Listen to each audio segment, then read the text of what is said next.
이지와이드의 체리나입니다. 전일 광복절 맞아 우리가 장이 열리지 않았는데요. 우리가 쉬는 동안 뉴욕 증시는 양적 완화 축소 우려로 인해서 이틀 연속이나 하락을 했습니다. 때문에 우리 시장도 오늘 오전장 조정 압력이 상당할 것으로 전망이 되고 있는데요.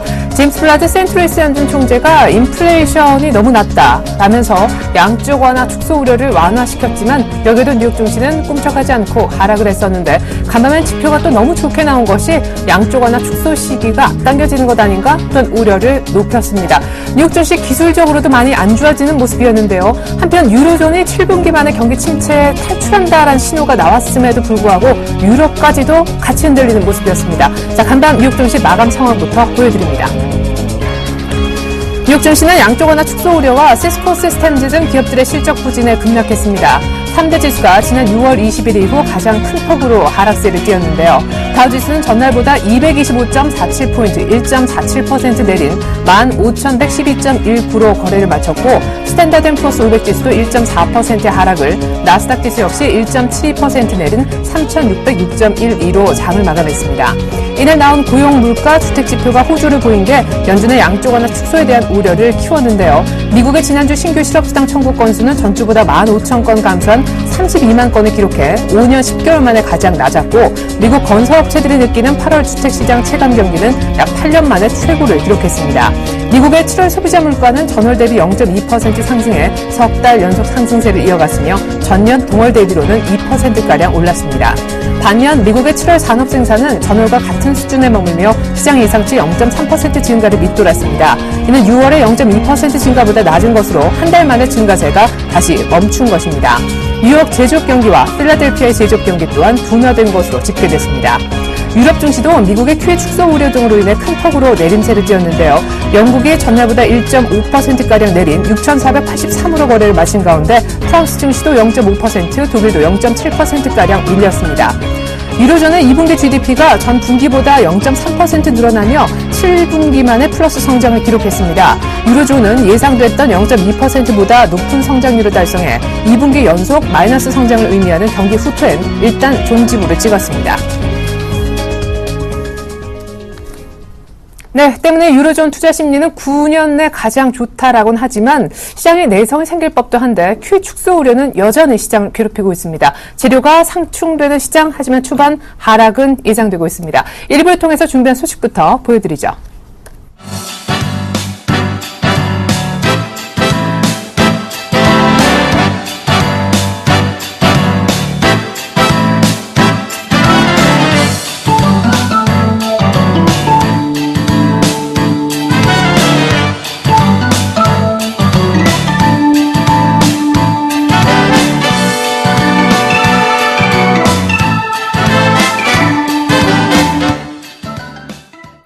네, 시초가 공약주부터 알아보겠습니다. 강정원 부장님 안녕하세요. 네, 안녕하세요. 네, 한 주간의 공약주 점검 받아보는 금요일입니다. 전일이니까 참 짧게 이번 한 주 가는 것 같은데 전 거래일 시초가 공약주였던 플렉스컴도 AS 궁금하지만 한솔테크니스가 추천하신 이후에 급등해서 거의 목표가에 임박했네요. 축하드리겠습니다.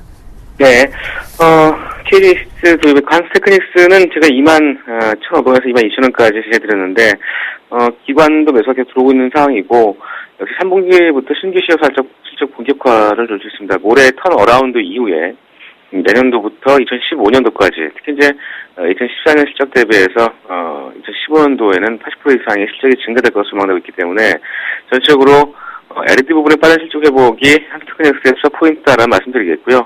일단 바닥을 좀 확인한 모습이었다라는 부분들이 다시 한번 투자 포인트로 말씀드리겠고 적정 밸류에이션은 현 주가 올해 실적 대비해서 PER 800을 넘는 수준입니다. 그래서 아직도 저평가 메리트가 있다라고 좀 볼 수 있겠고 플렉스컴은 좀 밀렸습니다만 전체적으로 플렉스컴도 2분기 서프라이즈 실적 이후에 전체적으로 올해 실적 대비해 저평가 메리트가 있는 상황이고 2014년 대비해서도 지금 저평가 메리트가 있는 상황이기 때문에 계속적으로 보유 전략으로 지지해드리겠습니다.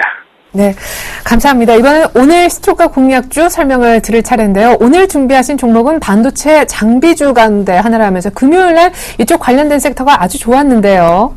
네, 최근에 이쪽 관련된 업종들, 특히 납품 가야 종목들이 바닥을 좀 턴하는 모습을 좀 보여주고 있어서 제가 종목을 볼 때도 이런 종목들이 많이 보이는 부분인데 오늘 시초가 공약주로 비아트론을 제시하겠습니다. 그래서 비아트론은 반도체 평판 디스플레이 제조용 기계 제조업을 하는 회사고요.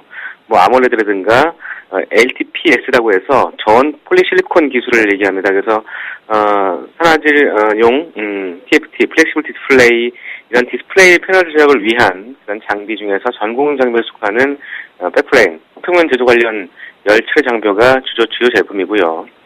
삼성전자와 삼성모바일 디스플레이, LG 디스플레이 등의 연구 과정을 수행을 위해서 열처리 장비 기술을 꾸준히 개발하고 있는 그런 회사고 우수한 경쟁력을 좀 확보하고 있는 그런 회사라고 보시면 되겠습니다.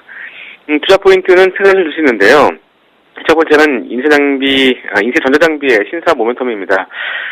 비아트론이 그동안 기존 열처리 장비 중심에서 인쇄전자 프린팅 장비 사업으로 사업 영역을 다각화할 전망입니다.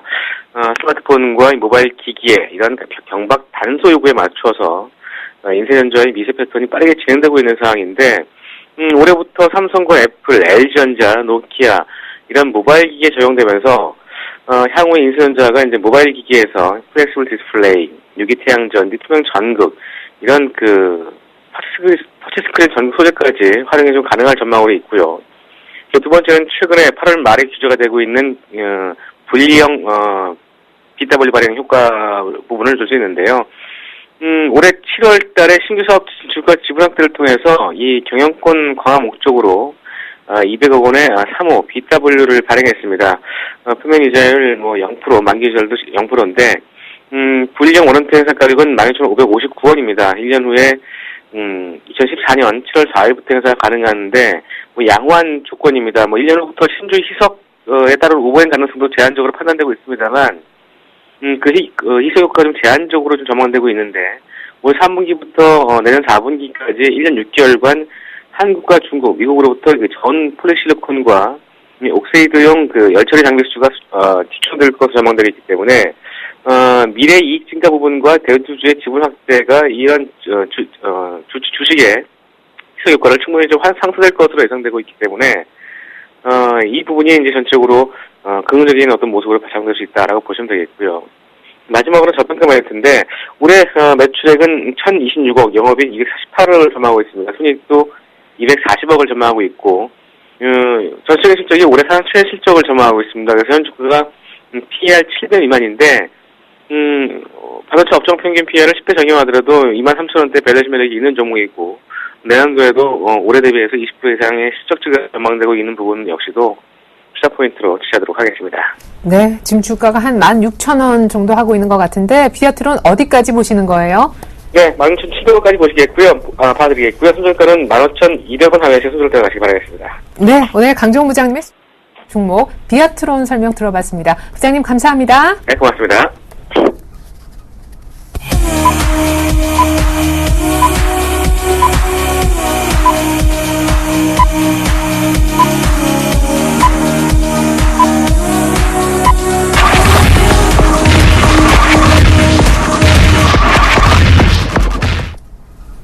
네. 8월 16일 금요일 우리 장 열렸습니다. 지지부진하던 뉴욕 증시 21선에서 매달려 있었는데 다우존스 산업평균지수 기준으로요. 드디어 큰 음봉이 하나 만들어졌는데 그것이 바로 우리가 쉬는 날 밤이 아니라 바로 어젯밤이었습니다. 퀴 축소 우려가 뉴욕 증시를 여전히 괴롭히고 있는 모습인데 유로존의 2분기 성장률이 예상보다 좋게 나왔지만 유럽도 일단 미국 악재 같이 휩쓸려 내려가는 모습이었습니다. 우리가 전일엔 쉬었지만 전 거래일 생각해 보시면 글로벌 경기 회복 기대감에 그래도 기대를 걸고 외국인들이 아주 쌍끌이 매수는 아니었지만 기관이 마지막으로 매도로 돌아섰기 때문에요. 하지만 IT주 위주로 많이 사줬기 때문에 코스피가 심지어 1920선도 회복을 했었는데요. 많이 올랐기 때문에 오늘 빠질 수도 있겠습니다. 자, 출발했는데 개파락하는 것 같아요. 출발 상황 더 자세하게 들여다보지요. 플래닛 투자연구소의 황규섭 팀장님과 골든이글 투자자문 정태근 팀장님 모셔봤습니다. 안녕하세요. 반갑습니다. 안녕하세요. 네, 1900 겨우 지키면서 개파락 출발하네요. 네, 그렇습니다. 지금 좀 살짝 낙폭을 좀 키워주는 모습 보여주고 있는데 오늘 위험한 자리는 1900을 깨고 내려가는 것이라고 보시면 될 것 같습니다. 글로벌 증시가 아무래도 우리 시장에 가장 큰 영향을 미치고 있는 것 같은데 하지만 저는 이렇게 생각을 하고 있습니다. 어차피 양적 완화 축소에 대한 지금 테이퍼링은 계속해서 나오고 있는 얘기고요. 그 내용보다는 실제적으로 좋아지고 있는 경제 지표라든지 그런 쪽에 좀 신경을 더 써야 되는 것이 아닌가라고 생각하고 있습니다.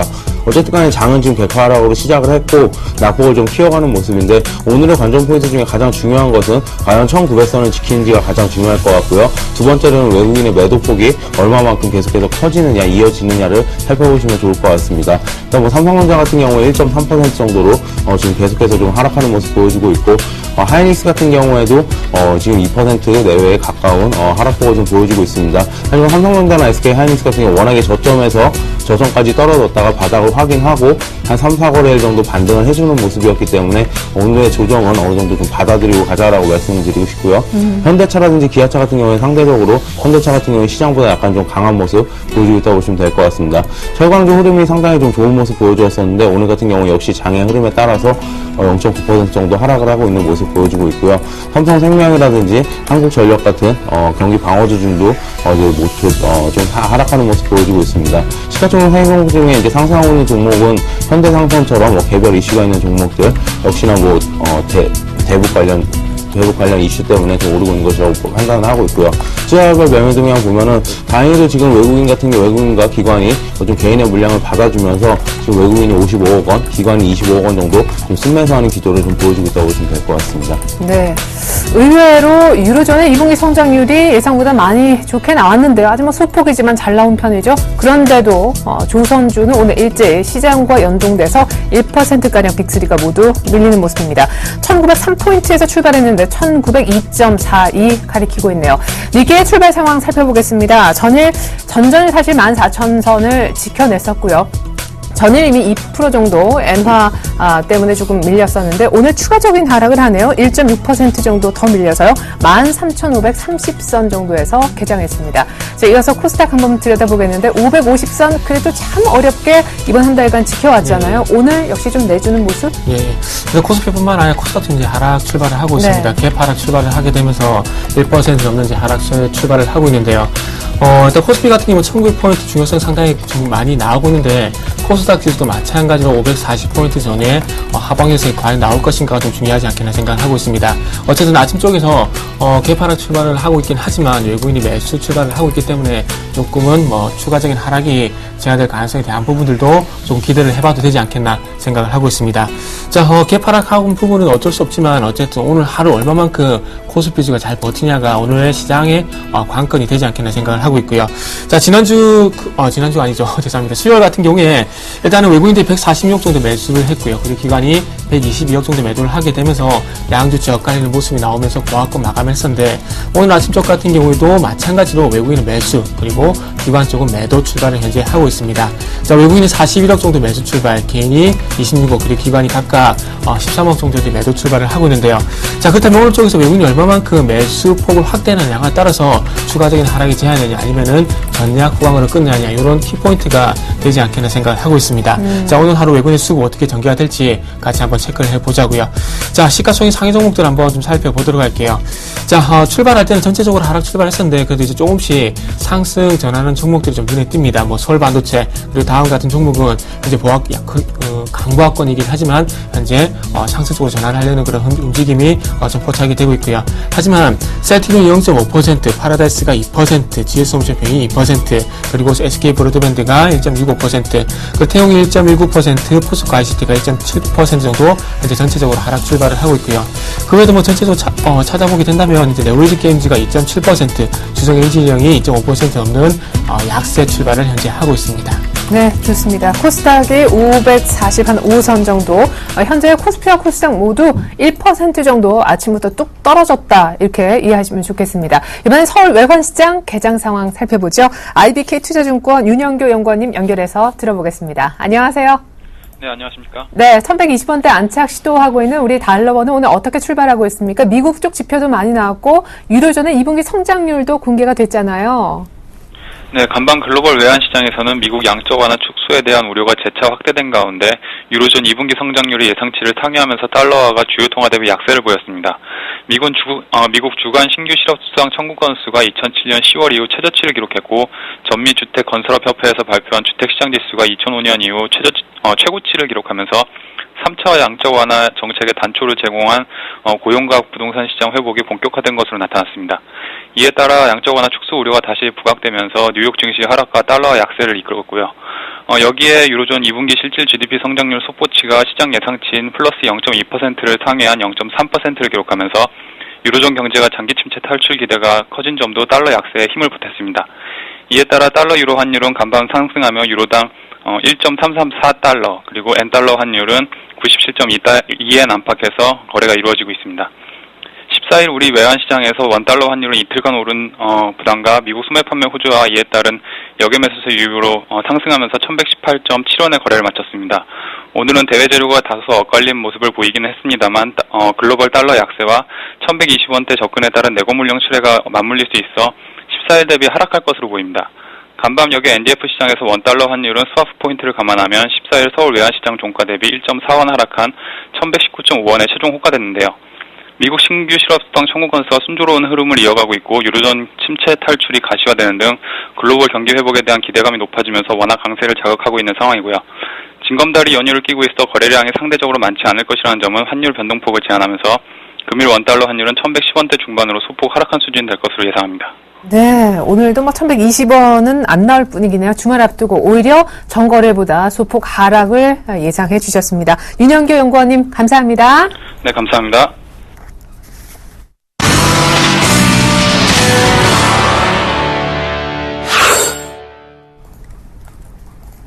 네, 다행입니다. 수요일, 그러니까 전 거래일보다 20포인트가량 1% 하락해서 개파락 출발했던 우리 코스피가 1900을 지킨 채 낙폭을 다소 줄여주고 있습니다. 15포인트 정도만 하락하고 있는데 일단은 외국인 기관 쌍끌이 매수가 거래소에 유입되고 있습니다. 특징주 거래소부터 한번 찾아봤으면 좋겠는데 아까 삼성전자의 오늘 하락은 좀 받아들여야 된다 하셨잖아요. 네, 많이 오르긴 맞습니다. 했었죠.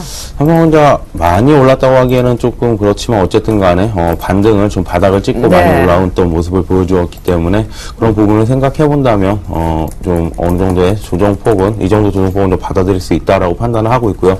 개별적으로는 약간 좀 좋은 소리도 많이 들리고 있습니다. 뭐 특히나 이제 시스템 반도체에 대한 얘기인데요. 시스템 반도체에 삼성전자가 진출한지는 얼마 되지 않았습니다. 하지만 그런 쪽에서 얼마만큼 지금 AP 쪽이 있죠. AP 칩 쪽에 대해서는 어느 정도 좀 입지를 좀 굳히고 있습니다. 하지만 거래선 자체가 애플이라든지 이런 쪽에 좀 한정이 되어 있었고 애플의 판매량에 따라서 삼성전자에도 약간 좀 악영향이 돌아갔었고 공장 가동률에 좀 문제가 생겼었는데 아직까지는 뭐 루머에 가까운 소리일 수도 있지만 퀄컴의 물량을 좀 파운드리로 받아서 위탁 생산할 수도 있다는 좀 내용이 좀 떠돌면서 어느 정도 좀 주가라든지 삼성전자보다는 삼성전자 말고 좀 부품주라든지 장비주 쪽에 좀 많은 매기세가 좀 몰리고 있다고 볼 수 있을 것 같습니다.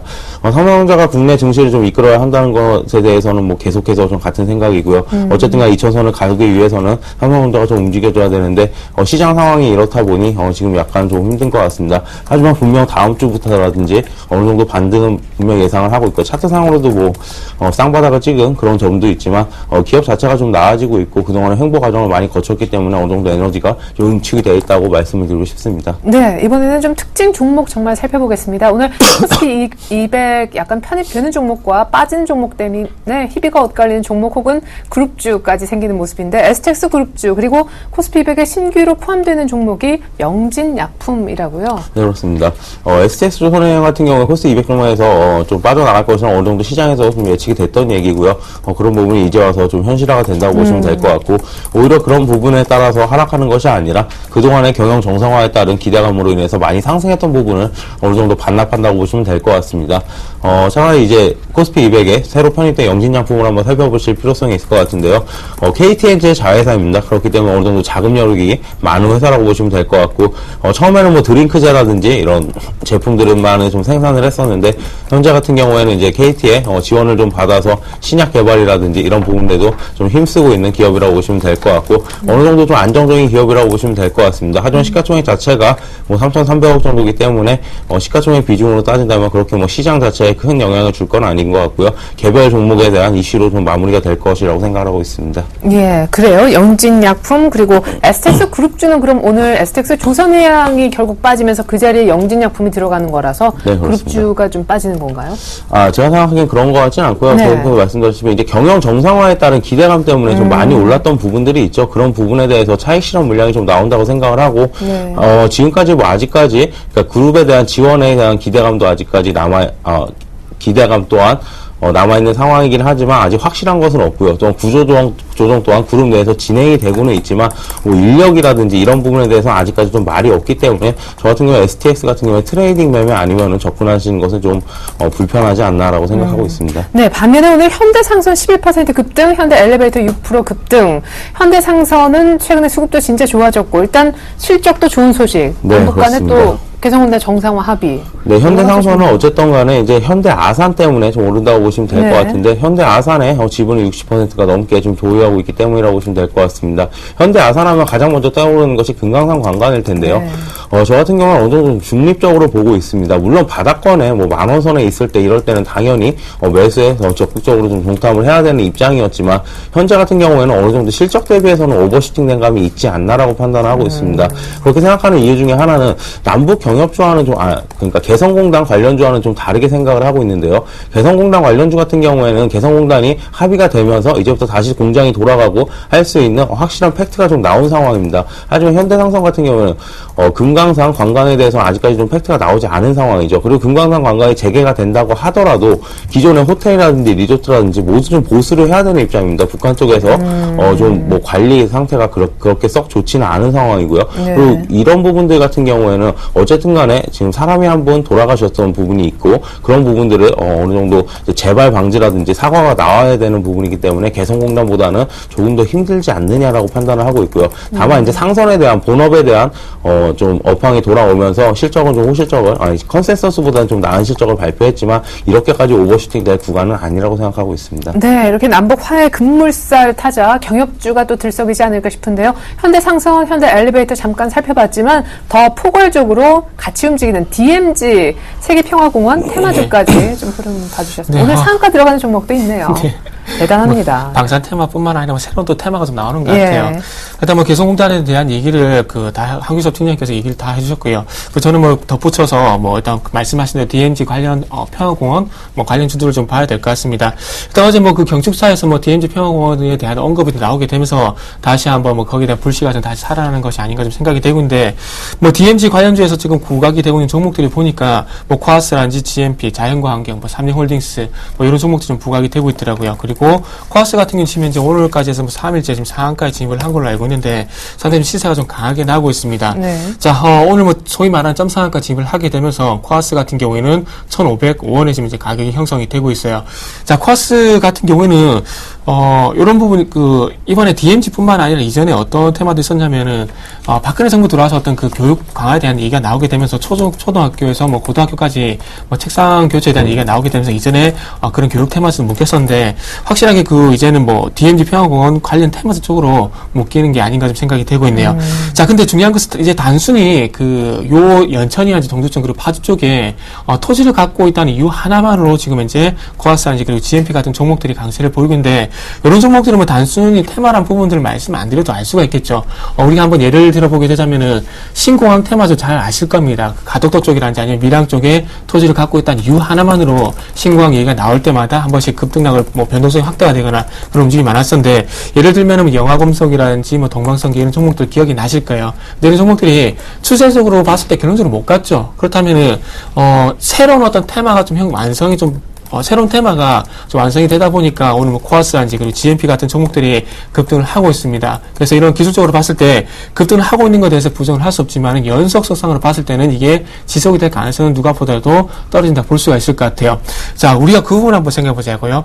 DMZ 평화공원 분명히 뭐 만드는 부분에 대해서 뭐 만든다고 하신 데 대해서 부정을 하지 않을 겁니다. 근데 중요한 건 거기다 어떤 역학조사라든지 그리고 DMZ 내는 그 가장 위험한 부분, 지뢰라든지 이런 부분에 대해서 어떤 마무리가 완전히 이루어지고 난 다음에 될 수가 있다는 겁니다. 그래서 지금은 뭐 단순 테마라는 부분들 그리고 개성공단으로 인해서 어떤 평화합상 무드 이런 부분들에 대해서 조금 그 테마가 형성이 되는 것 같은데, 어쨌든 중요한 것은 기대감입니다. 그래서 이런 부분들을 볼 때 개인 투자자분들은 다시 한번 귀에 따갑따갑 들으셨겠지만 접근을 하시란 말씀보다는 이런 부분을 그냥 단순 테마로 지켜보는 게 맞다는 얘기를 드릴 수밖에 없을 것 같아요. 네, 그래요. 이번에는 실적 발표 때문에 좀 흔들리는 종목, 그리고 역시 소리바다가 오늘 또 거의 상한가에 또 또 한 번 근접하려는데 어떤 이슈가 있는지 좀 살펴보고자 합니다. 소리바다 얘기하고 나서 네. 일부 실적 발표로 인해서 좀 흔들리는 종목 보지요. 네, 한번 보도록 할게요. 소리바다 같은 경우는 오늘도 13.9% 상당히 좀 급등을 현재 하고 있는 모습이 나오고 있는데요. 삼성하고 제휴한다 그래서 상한가 갔었잖아요, 전에. 예, 그렇죠. 이전에 오늘뿐만 아니라 이전에도 한번 언급이 됐었던 종목인데, 네. 자, 과연 제휴를 하게 된다면은 소리바다 같은 경우는 어쨌든 삼성전자는 강력한 백그라운드가 생길 수밖에 없고요. 그리고 지금 현재 소리바다 같은 경우에는 지금 현재 상황이 놓여 있는 부분을 볼 때 음원 매출을 더 이상 늘리기는 상당히 힘들 겁니다. 뭐 종량제라든지 그리고 정액제 같은 이런 부분들 때문에 늘릴 수가 없는 상황인데, 일단 삼성전자를 통하게 된다면 이제 국내에 제한되는 것이 아니라 뭐 글로벌적으로 확장해 나갈 수 있다는 부분이죠. 안드로이드 통해서 나갈 수 있다는 부분들을 볼 때 상당히 앞으로 어떤 사업성에 대한 기대감이라 좀 봐야 될 것 같습니다. 자, 그래서 이런 부분들이 뭐 긍정적으로 봐도 되겠지만 조금은 뭐 부정적인 얘기를 좀 드려보자면은 갭 지금 현재 보겠습니다. 1,500원에서 3,000원까지 더블 이상 오른 상황 속에서 지금 이제 갭으로 지금 현재 계속 진행이 되고 있다는 겁니다. 그렇다면은 이 갭으로 진행되는 상황 속에서 만약에 갭이 무너졌을 경우에 개인 투자자분들이 조정인 것이 벌써 달라질 수가 분명히 있다는 겁니다. 근데 다시 한번 말씀드리지만은 지금 구간에서 제가 볼 때는 이렇게 상한가 특히나 갭 상승이 나오는 것은 마지막 불꽃이 아닌가 좀 생각이 들어요. 뭐 앞으로 사업이 어떻게 전개가 되냐에 따라서 거기에 대한 부정을 하는 것이 아니라 지금 너무나 급등락을 보이고 있다는 부분들이 제가 보니까 부정적이라는 것이죠. 그래서 만약에 지금의 급등락이 만약에 꺾였을 때는 다시 한번 강하게 아래쪽으로 내려올 가능성이 크기 때문에 이런 부분들에 대해서는 조금은 걱정이 된다는 부분도 좀 말씀드려봐야 될 것 같아요. 그래서 어쨌든 항상 이런 종목들 같은 경우는 보수적으로 말씀을 드릴 수밖에 없을 것 같습니다. 그래서 그런 부분들에 대해서는 조금만 이해를 구한다고 좀 말씀 좀 드려봐야 될 것 같고요. 앞으로 예상대로 음원 가격이 상승하면은 마찬가지 소리바다의 매출이 올라갈 수밖에 없습니다. 그래서 실적에 대한 모멘텀이 지금이 반영이 되기보다는 다시 한번 강조를 드리지만은 삼성과 어떤 조인을 하게 되면서 단순한 기대감으로 테마가 형성이 됐다. 이런 부분들을 다시 한번 강조를 좀 드려보도록 할게요. 자, 그러면서 그 실적에 관한 종목들을 한번 좀 봐야 될 것 같은데. 네, 크루셜텍. 네, 크루셜텍하고 그 다음에 리온쿠첸 이 두 종목을 좀 보도록 할게요. 자, 크루셜텍 같은 경우 상당히 뭐 예전에도 기대가 좀 많이 됐던 종목들이긴 한데, 상당히 조금 아쉬워요. 그 크루셜텍 같은 경우에 지금 실적을 좀 보게 된다면 2분기 때 영업 손실, 그러니까 영업 적자가 나버렸습니다. 7,4억 정도 적자가 나버리게 되면서 지금 현재 그 5% 넘는 약세를 현재 보여주고 있는데 어쩔 수가 없을 것 같아요. 지금 한번 예를 들게 된다면은 스마트폰 관련주들 한번 예를 들어보도록 할게요. 스마트폰 관련주들 뭐 많은 종목들이 있습니다. 인터플렉스라든지 그리고 PCB 관련해 PCB뿐만 아니라 뭐 어떤 그 일진 디스플레이 같은 터치 패널 이런 종목들이 있고 카메라 같은 파트론 이런 종목들이 있는데 이런 종목들이 결론적으로 삼성전자 어떤 그 납품 기대감을 갖던 부분도 있습니다. 하지만 중요한 것은 실적이 받쳐주게 되면서 계속해서 강한 흐름이 나왔었다는 겁니다. 근데 최근에 와서 인터플렉스가 적자를 전환하게 되면서 그저께 11% 넘는 급락이 나와버렸죠. 그래서 이 얘기를 제가 왜 드리냐면 크루셜텍 분명히 견실한 스몰캡은 맞습니다. 하지만 중요한 것은 실적에 무조건 받쳐줘야 된다는 거예요. 이전에 2012년 10월 달에 에이블 CNC가 고점이 되고 나서 지금 이제 그 흐름이 상당히 좋지가 않은데 고점부터 지금 어떻게 했어요? 적자가 나와버렸죠. 그래서 어쨌든 기대감이 반영이 되고 난 이후에 어쨌든 실적이 좀 받쳐주게 되면서 최소한 안정적인 성적이 나와줘야 이런 종목들도 부각이 될 수 있다는 겁니다. 그래서 지금 어쨌든 크루셜텍 적자 전환하는 부분도 좀 아쉽긴 하지만 향후에 우리가 지켜봐야 될 부분은 중요한 것은 3분기, 4분기 때 얼마만큼 적자를 빠르게 탈피를 하게 되면서 소폭이나마 흑자가 지속이 되냐 여부에 따라서 크루셜텍은 조금 주가 향방이 결정이 되지 않겠는 생각을 하고 있습니다. 그래서 어쨌든 지금은 적자로 인한 어떤 단기 충격은 어쩔 수 없다는 부분들 말씀 한번 드려보도록 할게요. 자, 리온쿠첸 좀 간단하게 좀 보도록 하겠습니다. 요거는 일단은 뭐 중국 관광객이 좀 증가를 하게 되면서 중국 밥솥 매출, 그러니까 멜리업 같은 경우는 분유 매출이 증가를 할 것이다. 리온쿠첸 같은 경우는 밥솥 매출이 증가를 할 것이다. 그러니까 우리나라 제품들의 어떤 그 퀄리티적인 부분들, 이런 콘텐츠적인 질적인 부분들에서 상당히 좀 부각이 되는 것 같습니다. 그래서 이런 부분들 때문에 부각이 되고 있는데 지금 리온쿠첸이 지금 이제 415억 정도 현재 매출이 증가할 것이 예상이 되고 있는데 파라다이스 같이 조금만 더 탄력을 붙게 된다면 이 종목은 7,500원만 돌파를 하게 된다면 더 가파른 상승세가 나올 수 있을 것 같아요. 하지만 중요한 것은 지금 좀 전에 말씀드렸죠. 가파르다는 게 조금 문제입니다. 그래서 2분기 실적 긍정적으로 발표가 되겠지만 이 부분이 자칫 잘못해서 꼭지가 될 가능성도 있기 때문에 이런 부분들에 대해서 실적이 잘 나온다는 부분들은 긍정적이긴 하지만 너무 잘 나오는 것도 반대로 악재가 될 가능성이 있기 때문에 조금은 조심을 하자. 이런 부분도 말씀드릴게요. 네. 자, 이어서 다시 거래소의 특징주를 더 살펴보고자 합니다. 동양그룹주가 오늘 동양파워 지분 매각설 때문에 급등하고 있는데 관련주 조금 더 살펴드리겠고요. 증권주가 어닝 쇼크 때문에 신저가를 기록하는 그런 증권주까지 나오고 있는 것 같습니다. 이 밖에도 역시 실적 발표한 현대 하이스코 등 일부 종목 더 살펴주시죠. 네, 한번 묶어서 좀 말씀을 드리도록 하겠습니다. 동양 같은 경우에는 이제 말씀해 주신 것과 마찬가지로 동양 파워에 좀 지분 매각설이 좀 있는데요. 어차피 동양 파워 자체가 지금 100% 소유의 동양 그룹주라고 보시면 될 것 같습니다. 그렇기 때문에 운영거를 제외하고 팔 수 있는 물량이 그냥 생각만 해보라도 49%가 넘습니다. 그런 지분 가치를 이용해서 좀 상승을 하고 있는 것 같은데, 그럼 왜 이렇게 동양이 눌려줬다가 이런 소문에 의해서, 이런 사실에 의해서 좀 조회의 공시가 얘기 들어갔으니까 지금은 소문일 수가 있겠네요. 이런 것들에 의해서 오르냐부터 살펴보셔야 되겠죠. 동양그룹 같은 경우에는 STX와 마찬가지로 유동성 위기를 좀 어느 정도 겪고 있습니다. 그렇기 때문에 그런 부분들의 자금 지원이라든지 그런 부분을 위해서 좀 매각을 하고 있는 것으로 생각이 되고요. 현재 동양그룹 같은 경우에 약간 좀 다른 얘기를 드리자면 동양 시멘트라든지 건설 부문 쪽 업황이 어느 정도 돌아오고 있다고 생각을 합니다. 특히나 시멘트 쪽 업황이 상대적으로 좀 빨리 돌아올 것이라고 생각을 하고 있고요. 그렇기 때문에 동양그룹의 이번 결정이 사실로 드러난다면 상당히 재무구조에 안정적인 좀 모습을 좀 보여줄 것이라고 생각을 하고 있습니다. 이제 실적 때문에 또 한 번 엇갈리는 종목이 하나 있는데, 현대 하이스코입니다. 현대 하이스코 같은 경우에 영업이익률 기준으로 지난해보다 한 3% 정도 하락을 보이면서 상당히 좀 견조한 흐름을 보이고 있고요.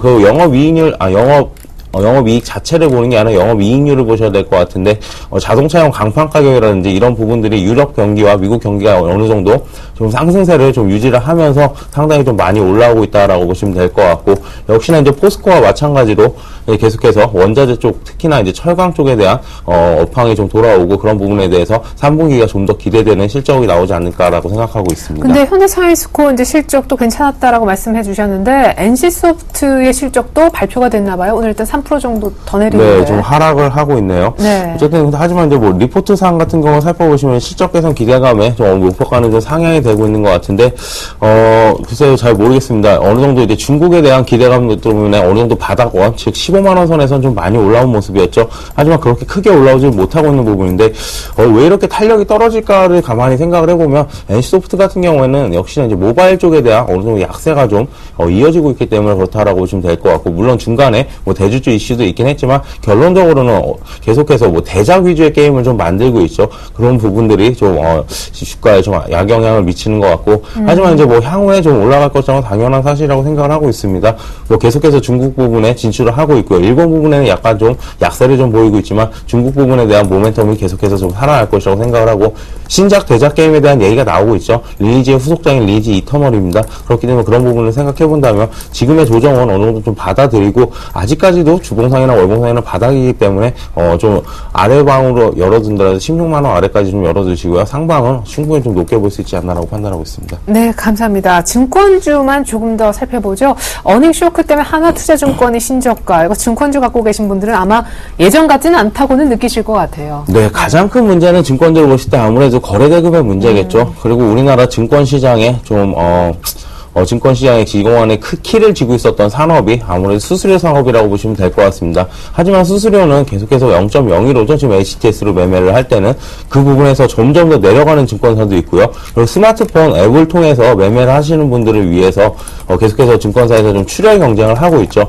신규 스마트폰 매매자 같은 경우에는 길게는 1년 동안 수수료를 면제를 해준다든가 이런 부분들이 있기 때문에 계속해서 좀 출혈 경쟁을 하고 있다라고 판단하고 있고, 특히나 이제 하나투자증권처럼 하나투자증권뿐만이 아니라 중소형 증권사들 같은 경우는 좀 더 힘들다고 보시면 될 것 같습니다. 왜냐하면 삼성증권이라든지 미래에셋 같은 이런 증권사들 같은 경우에는 자기 자본이 어느 정도 좀 많습니다. 그리고 그동안에 이끌었던 펀드 자금이라든지 이런 부분들이 많기 때문에 자기 매매를 통해서라도 수익을 낼 수 있는 구조지만, 이제 막 영업을 시작하고 상대적으로 지점이 부족한 중소형 증권사 같은 경우에는 적자가 좀 지속될 수밖에 없다라고 생각을 하고요. 이런 부분들이 해결이 되기 위해서는 일단 국내 증시가 회복을 하는 게 가장 큰 급선무일 것 같고요. 하지만 향후를 본다면 어느 정도 이제 M&A라든지 외국의 투자은행들처럼 그런 쪽으로 좀 방향을 좀 선회하고 수수료 업무보다는 그런 쪽에 좀 집중을 하는 것이 향후 증권주를 보는 좀 키가 되지 않을까라고 판단하고 있습니다. 네, 증권주까지 살펴봤고요. 다시 코스닥에 있는 종목들 좀 보면요. 오늘 크루셜텍도 실적 부진, 여전히 적자가 이어진다는 소식에 뚝 떨어지면서 급락하고 있지만 바텍이란 종목도 실적이 별로 좋지 않아서 오늘 많이 빠지고 있는 것 같습니다. 이 밖에 또 하나의 특징주를 좀 거론해야 될 게 최대 주주 블록딜 소식이 들어와 있는 골프존이 아닐까 싶은데요. 네. 바텍과 골프존 살펴주시죠. 네. 일단은 골프존부터 먼저 좀 살펴보도록 할게요. 골프존 같은 경우에 뭐 오늘 아침 나온 소식을 보게 되자면은 뭐 최대 주주인 김원일 대표가 대량 지분을 블록딜을 통해서 내놨다는 얘기가 나오고 있는데요. 일단은 뭐 그 종가 그러니까 14일 대비죠. 14일 대비해서 뭐 3%에서 6% 정도 할인이 적용이 되게 되면서 지금 뭐 진행이 되고 있는 걸로 현재 진행이 되고 있다 이런 얘기가 나오고 있는데 일단 뭐 수요 예측이 뭐 블록딜 성사가 된 것이 아니라 그 대주주가 블록딜 물량이 내놓고 거기 뭐 기관이 받아간다든지 그리고 외국인이 받아간다는 어떤 수요자 확정이 된 것이 아니라 뭐 수요 예측에 뭐 진행 중인 것으로 이제 얘기가 나오고 있는데 조금은 요 물량이 그러니까 184만 주 정도 되는데 요 물량이 시장이 풀렸을 때에 대한 어떤 걱정을 좀 하는 것 같아요.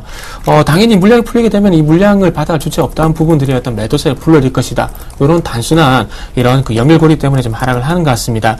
자, 그럼 뭐 무상증자하고 난 이후에 주가 그렇게 긍정적인 흐름이 나오지 않고 있는데 그렇다면 이 무상증자 이렇게 블록딜 걱정이 나올 것 같으면 왜 무상증자를 왜 했는지 지금 와서 조금 아이러니컬하네요. 네. 그래서 골프존 같은 경우는 어쨌든 국내 한정이 되는 사업이고 국내 골프존 시스템을 이제 더 이상 늘려갈 수 없는 상황 속에서 무상증자를 해버렸고요. 그리고 난 이후에 블록딜 여파가 나오게 되면서 뭐 어쨌든 안 좋은 얘기가 계속 나온다는 것은 향후에 주가가 안 좋을 가능성이 그만큼 크다는 것으로 좀 해석을 하시는 게 좋을 것 같습니다. 지금 차트를 보시면은 한쪽이 상당히 많이 꺾여 있는 모습인데 이게 그 무상증자 이 부분이 반영이 돼서 이렇게 주가가 많이 꺾였다 보시면 될 것 같아요. 근데 중요한 것은 25,000원 무상증자 하고 난 이후에 25,000원 가격이 형성되고 난 이후에 계속해서 어제 주가는 하락을 하고 있다는 부분들을 볼 때 굳이 이 종목은 블록딜 여파 때문이 아니라 어쨌든 굳이 접근할 이유는 없는 종목이다. 이렇게 말씀 한번 드려보고 싶고요. 자, 다음 바텍 한번 좀 보도록 할게요. 바텍 같은 경우는 실적 얘기가 이제 나오고 있는데 자, 바텍. 바텍은 2분기 실적이 지금 현재 뭐 영업이익이, 전년 동기 대비해서 57% 정도 감소를 하게 되면서 15억 원을 기록했다는 얘기가 나오고 있는데요. 자칫 잘못하면 이 종목도 마찬가지로 조금 좀 전에 크루셜텍과 마찬가지로, 적자 전환될 가능성이 좀 있을 것 같아요. 자, 일단 바텍 같은 경우는 어쨌든 그 오스템 임플란트 그리고 디오란 종목과 동반적으로 좀 같이 봐야 될 것 같은데, 자, 오스템 임플란트가, 중국이 어떤 기대감으로 계속해서 그 주가 상승을 하고 난 이후에 최근에 와서 주가가 위쪽으로 올려주지 못하고 있습니다. 그렇다 보니까 2등주, 3등주인 좀 전에 말씀드렸던 디오라든지 그리고 바텍 같은 종목들이 현재 힘을 전혀 못 쓰고 있는데 자, 일단은 간단하게 말씀드리면 이런 부분인 것 같아요. 자, 의료기기를 납품 오스템 임플란트를 만약에 예를 들게 된다면 임플란트를 하고 난 뒤에 이게 신규 판매가 아닌 어떤 재판매죠. 그러니까 재판매 무슨 얘기냐면 임플란트를 하고 난 뒤 1년 뒤에 하고 그리고 1년 뒤라든지 6개월 뒤에 계속해서 이게 재구매 수요가 일어나게 된다면은 실적에 대한 우려감은 분명히 없을 겁니다. 근데 오스템 임플란트 제품이 반영구적이죠. 그러다 보니까 신규 판매하고 난 이후에 다시 한번 신규 판매가 일어나기가 그만큼 힘들다는 겁니다. 그렇다 보니까 실적 딜레마에 빠질 수밖에 없고요. 그렇다 보니까 그와 연결된 뭐 엑스레이 관련 치과 전용 엑스레이 관련된 뭐 디오라든지 그리고 바텍 같은 종목들이 힘을 못 쓸 수밖에 없다는 겁니다. 자, 그래서 지금 현재 차트를 좀 같이 보게 된다면은 자, 이전에 2차 상승이 나왔던 눌림목 구간이 12,000원 자리가 이제는 과연 지켜줄지가 좀 중요할 것 같고요. 하지만 한 가지 걱정이 되는 부분은 이 초록색 선이 있죠. 이 초록색 선이 241선입니다. 241선을 이탈했다는 것은 장기 평선을 이탈했다는 뜻이고요. 그리고 장기 추세가 꺾였다는 얘기입니다. 그렇기 때문에 이 종목은 얼마만큼 장기 추세가 앞으로 장기 추세를 빠르게 회복할지 그리고 12,000원 정도 가격권을 과연 지켜줄지 여부에 따라서 좀 대응을 하신다면 좀 도움이 되실 것 같아요. 네. 자, 납품을 많이 줄이고 있습니다. 양시장 모두 다요. 1%대 개파락하면서 양시장 모두 부진하게 출발했지만 코스닥이 납품을 한 절반가량 줄였고요. 하지만 550은 일단 내준 상황이고 코스피는 1901포인트까지 밀렸었는데 1910선까지 역시 낙폭을 줄여놓고 있습니다. 자, 전거래일 수급 특징주 보면서 오늘장 조언까지 챙겨드리겠습니다.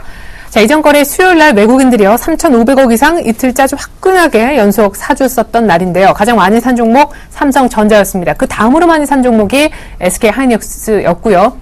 사실 파업도 결정됐고 리콜 소식도 있었음에도 불구하고 장중에 흐름을 바꾸면서 오히려 많이 올랐던 현대기아차도 그 다음 순으로 담았습니다. 그리고 조금 전에 저희가 대북 관련한 재료가 있어 현대상선 언급드렸는데 현대상선을 외국인들이 5번째로 많이 샀지만 왼편에 보시면 판 종목은 조선주 빅3와 만도, KB금융이 눈에 띕니다. 그래서 기관 매매 상위지 보시죠. 기관은 장중에 매도 전환하면서 쌍끌이 매수할 것처럼 했지만 약간 변심을 했던 그런 지난 거래일 기억하시면 좋을 텐데요. 레버리지 샀고요. 삼성전자 약간 외국인들 들어오니까 팔았던 것 같고요. 인버스도 같이 좀 정리했습니다. 그 밖에 기관의 오른편에 매수한 종목들이 참 눈에 띄는데요. GS, SK이노베이션 이쪽 많이 떴었죠. 정유주 샀고요. SK하이닉스 사긴 샀지만 이날은 외국인이 기관보다 훨씬 더 강하게 산 것 같습니다. 분석 들어볼게요. 네, 일단 외국인들이 돌아왔는데 그 돌아온 부분이 가장 크게 시장에서 반길 부분이 삼성전자와 SK하이닉스라는 데 좀 의의를 둬야 될 것 같습니다. 국내 증시가 계속해서 좀 상승하기 위해서는 IT의 상승이 좀 필수였는데 IT가 조정이 왔었고 그런 조정을 좀 한번 메꿔주는 매수가 아니었나라고 판단하고 있습니다. 특히나 이제 기관이랑 같이 함께 양매수를 해준 SK하이닉스 같은 경우는 제가 지난주에도 SK하이닉스가 어느 정도 상승을 하기 위해서는 공매도라든지 대차 잔고가 좀 줄어야 된다고 말씀을 드렸는데 공매도 자체는 어느 정도 좀 살짝밖에 줄지 않았지만 대차 잔고가 상당히 많이 줄었습니다. 즉 공매도 나올 물량 자체가 좀 줄었다고 보시면 될 것 같은데 그런 부분에 의해서 어느 정도 반등을 하지 않았나라고 생각을 하고 하지만 이 정도 반등까지는 어느 정도 쇼커버링이라고 보는 관점도 있습니다. 그동안에 공매도 세력이라든지 대차 잔고 세력들이 어느 정도 이득을 좀 취했기 때문에 그런 부분들을 좀 상환하기 위한 물량이라고도 지금 나오고 있고요. 한쪽에서는 또 기업의 펀더멘탈이 변한다는 얘기도 나오고 있습니다. 디램 가격이 스팟 가격이 상승을 하면 이제 고동 가격도 따라서 움직이는 측면이 있기 때문에 그런 부분들 때문에 상승을 했다고 생각을 하고 SK하이닉스 같은 경우에가 좀 이제 매수 포인트로 좀 잡아드릴 수가 있겠고요.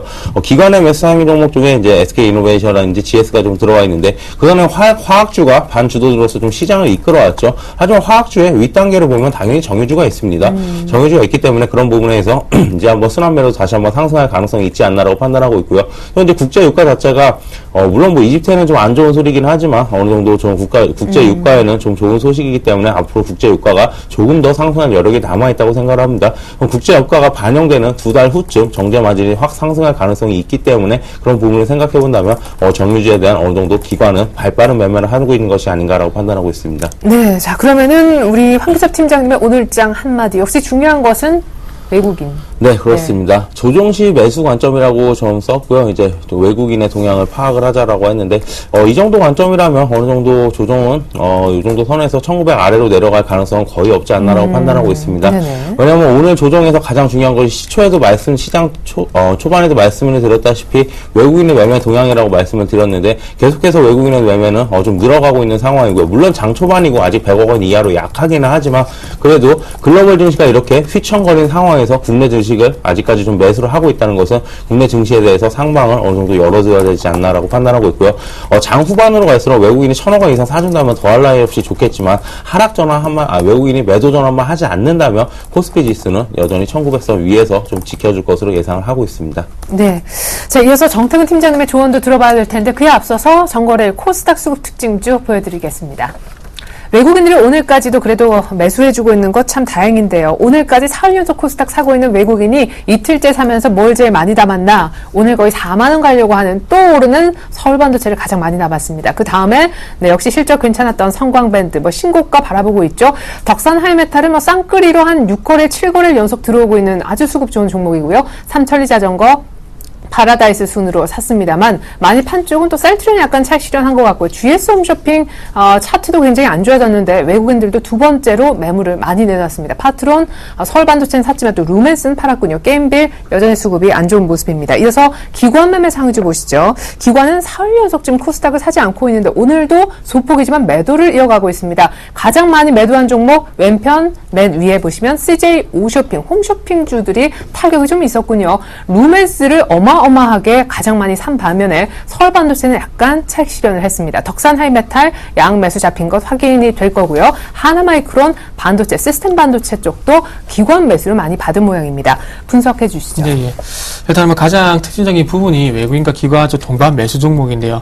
일단 덕산 하이메탈도 공동으로 좀 매수를 했습니다. 그리고 지금 외국인 쪽 같은 경우는 서울반도체, 덕산 하이메탈, 그리고 기관 쪽은 루멘스, 사파이어 테크놀로지 이런 종목들이 눈에 띄는데 전체적으로 LED 관련주들의 그 매수 매기가 수급이 좀 집중이 됐다 봐야 될 것 같습니다. 하지만 루멘스는 기관이 매수했지만 외국인이 매도하고요. 서울반도체는 외국인이 매수하고 기관이 매도하는 이렇게 견제 흐름이 좀 나오고 있는데 어쨌든 결론적으로 봤을 때 LED 관련주들의 기관 쪽 그리고 외국인의 관심은 좀 집중이 됐다 이런 부분들이 좀 아무래도 특징이 아닌가 좀 이렇게 봐야 될 것 같고요.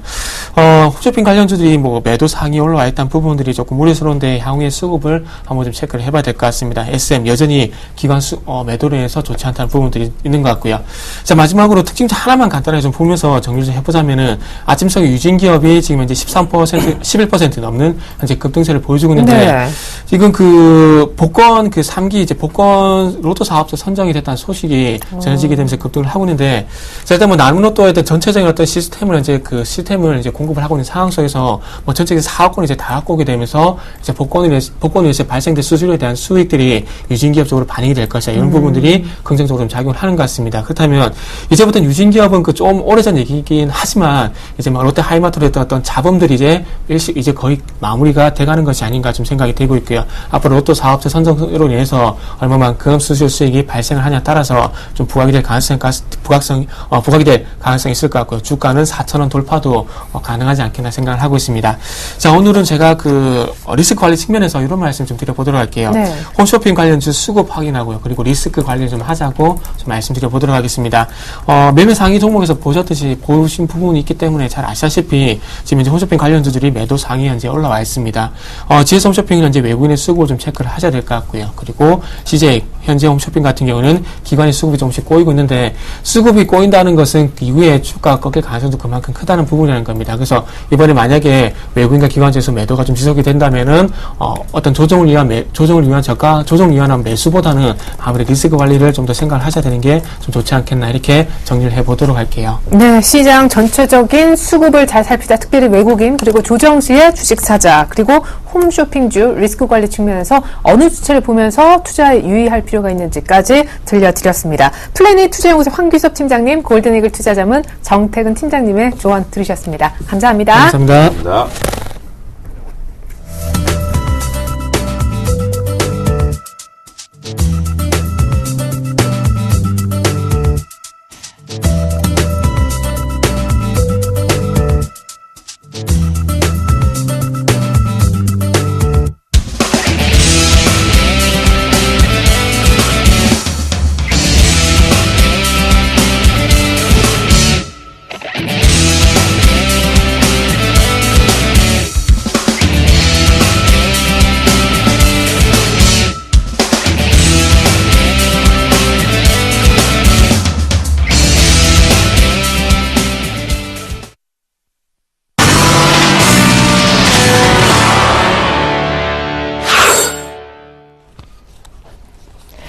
네, 안녕하세요. 주식승천 AS센터 김혜영입니다. 저희 주식승천 AS센터에서는요, 매일 밤 10시에 방송되는 주식승천 멘토들의 포트폴리오 확인하고요.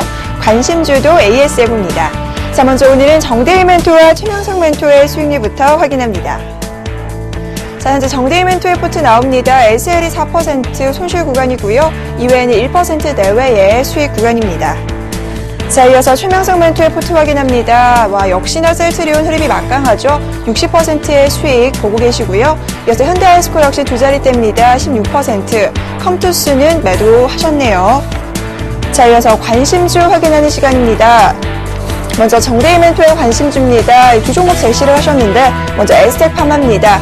최근 기관 쪽에서의 수급이 들어오고 있고요. 거래량 역시 증가되고 있습니다. 사업 다각화도 눈에 띄는데요.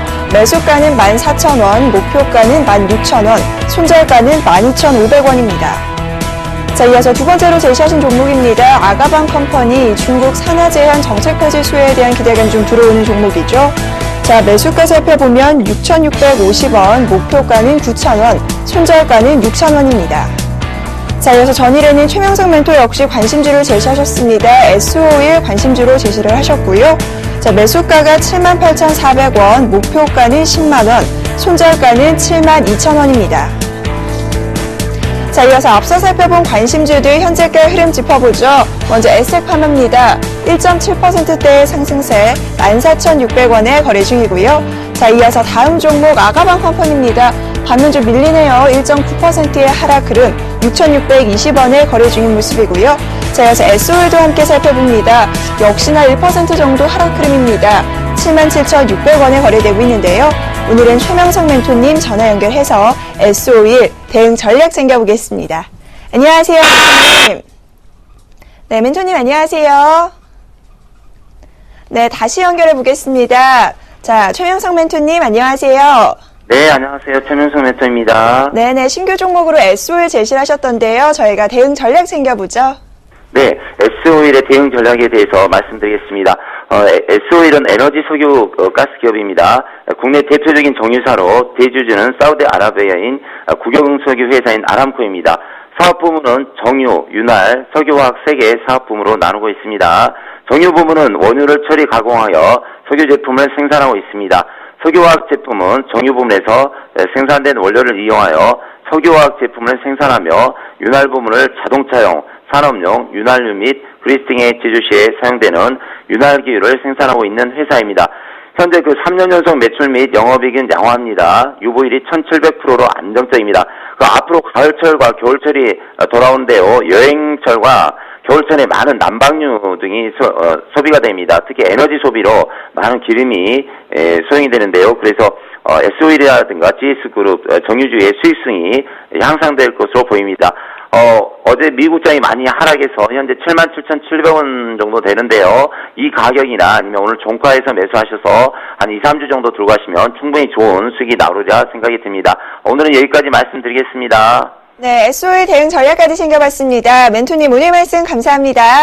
네, 감사합니다. 네, 저는 다음 주 월요일 이 시간 다시 찾아오겠습니다. 지금까지 주식승천 AS센터 김혜영이었습니다.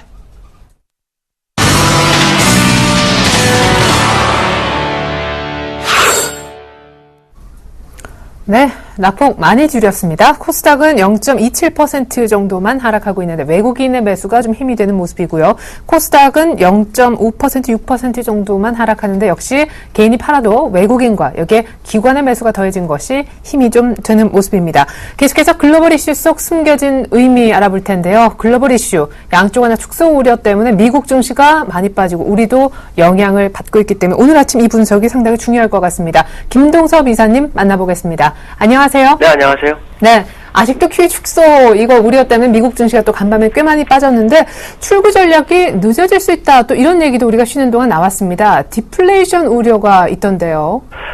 어저께하고 그저께 미국이 주가가 많이 빠졌죠. 이틀 동안 2.2%가 빠졌는데 어저께 빠진 뉴스를 이제 시장에서는 이렇게 분석을 하죠. 주간 신규 실업 청구 건수가 좋아지면서 양적 완화 축소가 다가오고 있다. 이런 얘기를 하고 있거든요.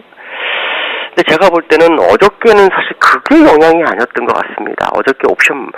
어저께는 옵션 만기 전날입니다. 근데 미국은 셋째 주 금요일 시초가로 결정을 하기 때문에 미국 같은 장은 갭상승과 갭하락이 없어요. 그러면은 결국 목요일 종가가 결제 가격이라고 보시면 되거든요.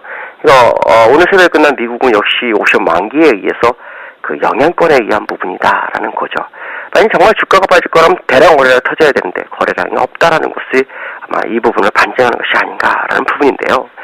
지금 미국에서는 신규 실업 청구 건수 가지고 그런 얘기를 하고 있지만 실제로 연준 의원 중에서 제임스 블라드 같은 사람 같은 경우에는 지금 디플레이션이나 아니면 디스인플레이션에 대해서 관심을 많이 갖고 있는 것 같습니다. 왜냐하면 CPI가 상당히 좀 좋게 나오면서 적어도 2%, 인플레이션 2% 이상이 나와야 되는데 CPI가 좋게 나오지 않음으로 인해서 인플레이션이 지금 시장에서 약화되는 모습이 나오기 때문에 이것이 장기 저성장 국면인 디플레이션이나 디스인플레이션으로 빠지는 것이 아닌가라는 우려감이 있습니다. 그런 부분 중에 하나가 뭐냐면 미국의 그 노동부에서 발표한 생산자 물가지수 PPI가 계속해서 하락하고 있는 모습이 나오고 있거든요. 그렇다면 이것은 시장에서 요 근래 얘기했던 시장의 모습 뭐냐면 양적 완화를 하는 데 있어서 엇갈린 지표에 대해서 좀 더 신중하게 접근할 필요성이 있다라는 것이 더 맞다라고 판단하고 있습니다. 그렇다면 어저께 하락의 양적 완화 축소의 우려로 빠진 것은 절대 아닐 것이다. 결국 우리나라 옵션 만기처럼 외국인들 그 나라를 리딩하는 누군가가 자기의 이익 구간으로 끌고 간 것이 아닌가라는 부분이고요. 그로 인해서 일단 우리나라가 하락하고 출발했지만 우리나라 같은 경우는 어저께 휴장하면서 우리나라의 핫 이슈 중에 하나인 개성공단 문제가 전혀 적용이 안 됐다라고 판단하기 때문에 오늘은 오히려 개성공단의 뉴스로 시장을 극복해내고 오히려 미국은 오늘 밤 다시 반등에 접근하지 않을까 이렇게 판단하고 있습니다. 네, 유로존 2분기 GDP 나온 것 리뷰 한번 해보고 분석 어떻게 하시는지 들어보겠습니다. 일단 7분기 만에 경기 탈출한 것은 맞죠. 근데 일각에서는 경기 회복에 이제 유로존이 초기 단계이지 뭔가 모멘텀을 얻기에는 아직은 부족한 대상이다라고도 하더라고요. 지금 그 유로존에서 보는 것은 이제 몇 가지가 지표가 좋게 나왔죠. 첫 번째 가장 좋았던 것은 뭐였냐면 그 유로존 경제 기대 지수가 3개월 연속 꾸준히 오름세를 유지했다는 거, 이걸 이제 일단 좋게 보고 있고요. 그 다음에 요 근래 나온 것은 두 개가 있는데 얼마 전에 복합 PMI 지수가 50.3이 나오면서 좋았고요. 그 다음에 요번에 GDP 성장률이 시장 예상치 0.2%대 0.3이 나왔는데 사실 0.3은 잘한 건 아니죠. 근데 문제는 마이너스가 된 게 플러스로 돌았다라는 거를 굉장히 긍정적으로 봅니다. 이게 이제 18개월 만에 처음이라는 거죠. 그래서 이게 굉장히 좋다라고 얘기를 하는데 실제로 속사정을 들여보면 사실 그 독일이 잘했지 다른 나라들은 별거 없습니다. 그 유로존 실업률이 10%가 넘거든요. 근데 그 독일은 6%대고요. 나머지 나라들은 10%에서 24%, 25%까지 걸쳐 있다는 거죠. 이게 도대체 유로존이 잘 됐느냐? 이거 본다면 말이 안 되는 거죠. 그렇다면 그 편차를 줄이기 위해서는 오히려 잘 된 쪽 가려면 잘 되는 나라만 따로 묶고 안 되는 나라를 잘라내야 되는 그런 상황이 되는데 이걸 가지고 유로존이 침체에서 벗어났다. 이거는 제가 볼 때는 완벽하다라고 보기는 어렵습니다. 그렇기 때문에 좀 더 시간을 두고 보고 오히려 처지는 나라들이 지표가 좋아지는지를 확인하는 게 좋을 것 같고요. 오늘 같은 경우에는 외국인이 현물을 우리나라에서 얼마나 사주는지를 좀 관심 있게 봐야 되지 않을까라고 판단하고 있습니다. 네, 그래요. 개성공단 정상화 모멘텀도 오늘 반영이 돼서 오후장의 낙폭을 더 많이 줄여줄 수 있게 기대하겠습니다. 무엇보다 뉴욕 증시 간밤의 하락이 QE 축소 우려 때문이 아니라 옵션 만기 이슈 때문이다라는 점을 강조해 주셨는데 아주 감사히 들었습니다. IM투자증권 김동섭 이사님과 함께 해봤네요. 이사님 감사합니다. 네, 감사합니다. 네, 코스피 낙폭 많이 줄여서 1910선까지 올라왔고요. 서울반도체는 신고가를 연했으지만 코스닥도 오늘 같이 좀 밀립니다만 역시 낙폭은 줄여주고 있습니다. 잠시 후 2부로 다시 올게요. 고맙습니다.